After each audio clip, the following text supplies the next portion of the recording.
Okay, welcome, Elona. So we're having our 10-minute conversation with Dr. J. It is Youth Month, so I've been having conversations with the young people, especially the young people that I mentor, just to hear about their journey and find out as to how they've been coping, and then understand their experience in terms of mentorship. But generally what you find with mentorship is that it gets mixed up. So when people talk about mentorship, in the same line, they talk about coaching. And if you are a young entrepreneur, you have to decide whether to get a coach or to get a mentor. You'll get confused because it gets used interchangeably. So you've been in the space as a coach, as a mentor, so you know both sides of the story. So what is your understanding of what the difference is between the two? Hi, Dr. J. I'm happy to be included here. It makes me feel young in a youth You are young. We'll assume you are young. Yeah, I'm owning it. Thank you. So in terms of coaching and mentoring in the SMME space, this has been a conversation that's going on for long. And you're right that sometimes somebody meets a mentor and they walk away saying, I had a great coaching from somebody. And the definitions get mixed up. But basically, mentorship is when I go and share my experience, my specific experience. Let's say I meet somebody who is a coach, an emerging coach, and they would like to know, how do I start my business? What do I look out for? What are the things that I shouldn't do? That is mentorship, because they are looking specifically to learn from what I've experienced. Okay. And so if we're going by that definition, I cannot mentor an engineer because I'm not an engineer. Okay. However, and that is on engineering aspect. Mm-hmm. However, if we were to take a coaching definition, when I meet that SME, what I'm doing is coaching the individual, coaching the business through the individual. So basically we work with the person that's come to you, the owner, get them to a space where they can unlock. They already have the idea, they have the passion, but something is blocking them, they're feeling stuck. So firstly, you get them to a space of identifying, where is the block? Is it an internal block? Is it in you as the owner? And examples of that could be saying, oh, I can't get funding. It's difficult to get funding. And when you unpack that to say, where's the difficulty? Where have you applied? What else have you tried? And in that line of questioning, for example, who else has received funding? Is it difficult for everybody? Is it difficult just for you? You take them through a thought process where then they recognize that, yes, there's obstacles, but it's not impossible because other people have done it, for example, in that. So I don't have to have applied for funding to help them realize that even though there's obstacles, even though there's forms to fill, queues to be in, doors to knock on, it is possible because other people have done it. So when we coach the individual, it's really to open up their mindset so that they have a different relationship with understanding, what does it mean if I fail the first time I knock on that door? Does it mean I pack up and go? What does it mean if the first ever funding I apply for, I get a rejection? What do I do with that? So it's around shaping their mindset for entrepreneurial resilience. And then for specific things, say for example, somebody needs, they're in trouble with SARS and they need help there, that's a block in their business. They need a technical specialist for that. So I can coach them all I like, and they can recognize that this is actually, compliance is a very important thing. It's difficult to get business if you're not compliant, but they need a person that actually knows the technical things to get them out of that SARS issue. So I've already spoken about in an entrepreneur's life, 3 or more people will feature: a coach, a mentor, and a technical specialist. The technical specialist will be different for every business. So if you're in a renewable energy business and you know 80% of the things you need to know. There's certain things that you don't know, but they're necessary for your business. The technical specialist will come in that. Or an HR person, you're a small business, you're employing people, and you have no idea about the labor laws. A coach will coach you just so that you understand that for your business to run legally and be compliant, you need to be aware of everything that you're in charge of. But you do need a technical person to explain to you all the Labor Relations Act and the basic conditions of employment. So even if I know that as a coach, once I start to do that, I've almost shifted to consulting. I am now giving you technical expertise. So it is possible that one person in one engagement can provide mentorship, coaching, and consulting, and sometimes training. Okay. You are complicating it now, because I want us to get to a point where we can simplify it for entrepreneurs, especially young entrepreneurs who don't know what to look for out there. Do they go look for a coach? Do they look for a mentor? Do they find a company that's doing consulting? What is ideal that is going to work for them? Because if I'm a young entrepreneur trying to start my business, and then I go to a coach, and then you ask me questions, am I going to get the best out of that? Or is it best if I go to a mentor? Or do I go to somebody who's got both, who can mentor and coach at the same time? So who should they go to, or what is the ideal that they can look for? Okay, so for any of those, the problem that they're facing is what should drive them.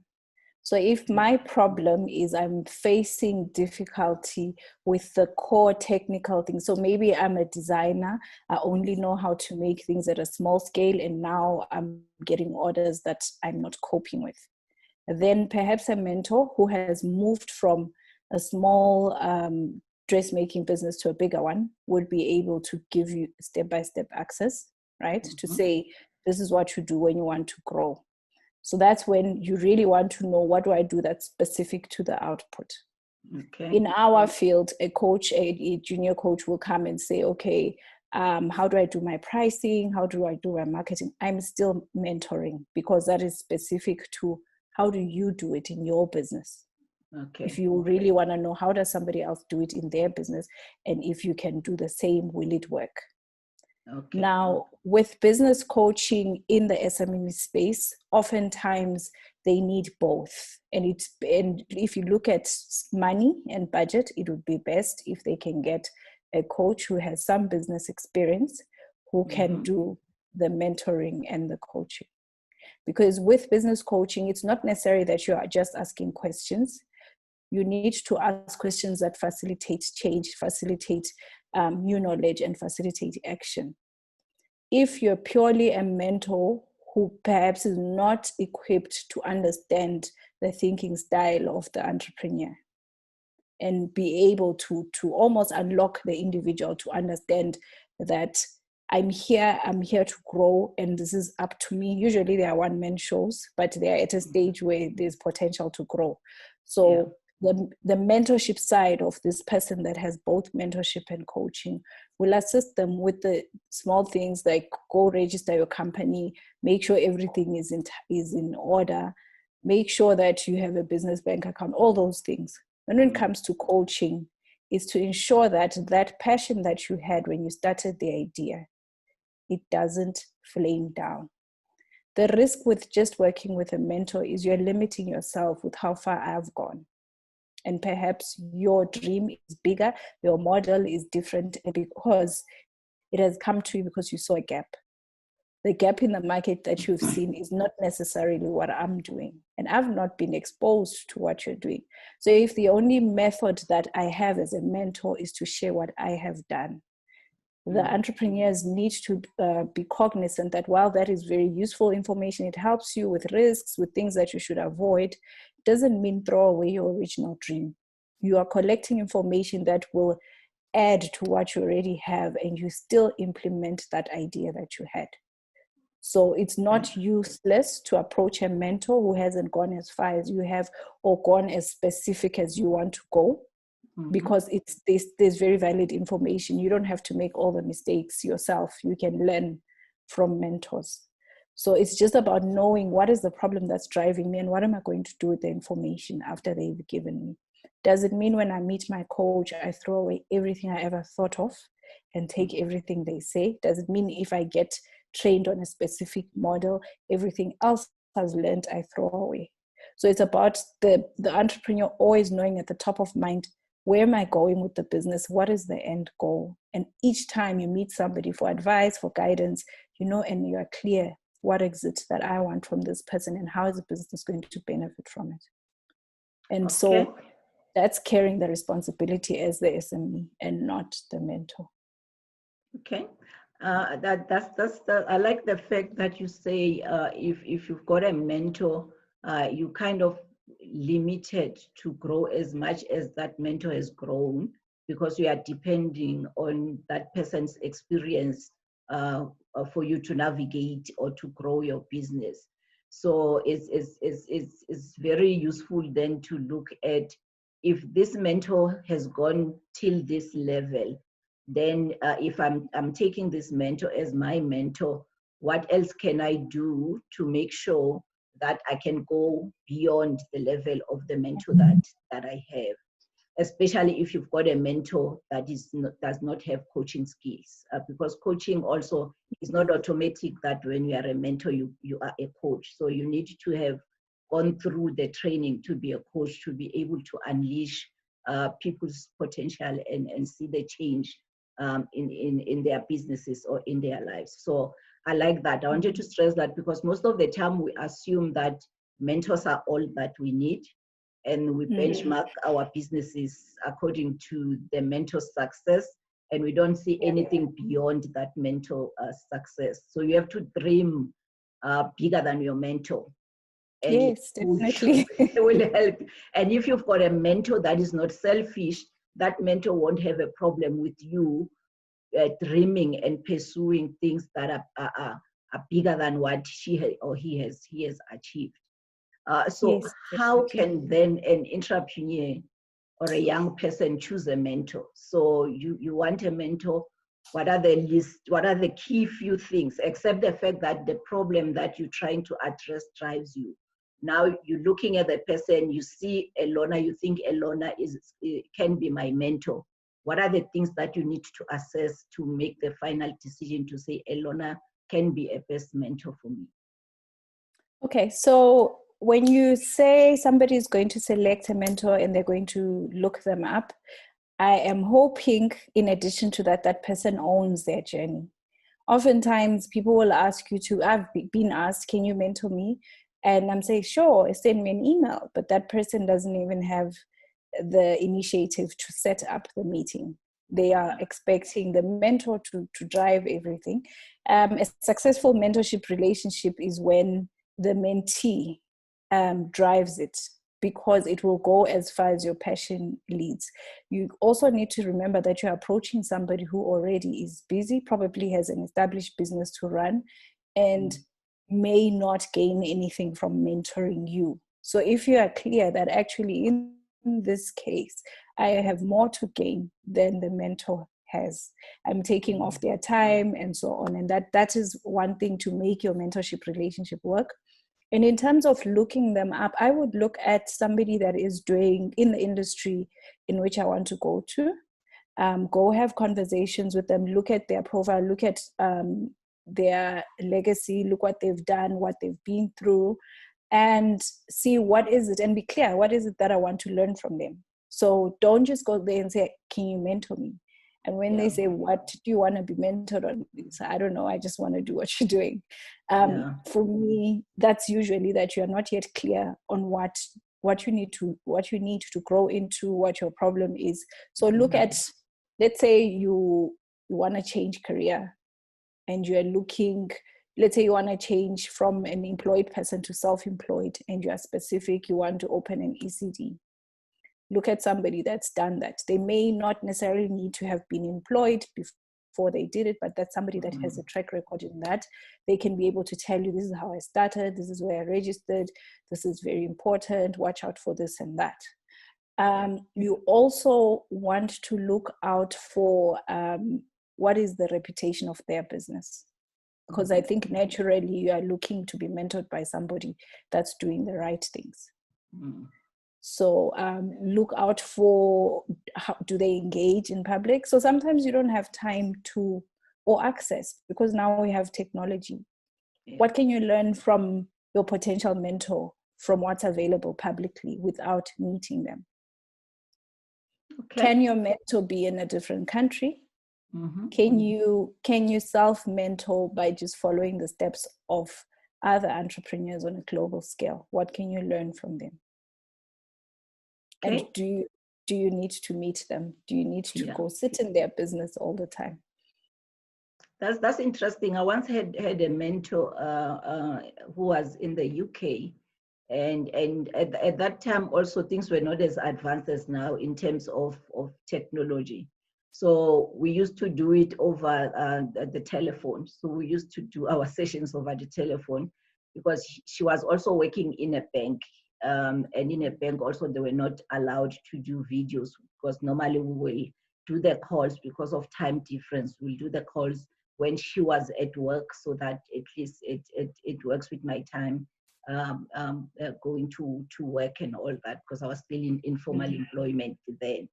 And it worked nicely. That was the first time I experienced being mentored by somebody who's far away, had no understanding of my culture, but because she understood what I was trying to achieve. And that helped me, because I had also somebody to account to. So when I set goals, I don't just disappear and then it ends there. So she will ask, so you said you want to do this, how far are you?